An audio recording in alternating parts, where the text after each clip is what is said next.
Welcome to Sweet Life Beat Life. We hope this video helps. In this video, I will explain how to purchase your first stock. First, you'll need to open a brokerage account.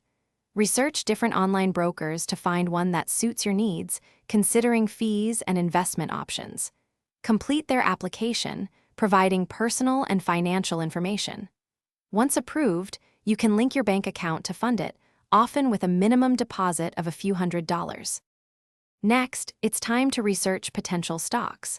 Look for companies whose products or services you know and use. Examine their financial health, checking for consistent revenue growth and profitability. Don't feel pressured to invest a large sum. Even a small amount can get you started. Think about long-term potential rather than short-term gains. Now, let's place your first order. Log into your brokerage account and navigate to the trading platform. You'll need the stock's ticker symbol, like OPL for Apple. Decide how many shares you want to buy. You can choose a market order for immediate execution at the current price, or a limit order to set a specific price you're willing to pay.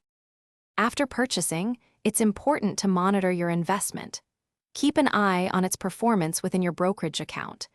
Stay updated on relevant market news and any announcements from the company you've invested in. Remember, investing is a continuous learning process. Don't be afraid to adjust your strategy as you gain more experience and knowledge. Thanks for watching. Consider subscribing if we helped you.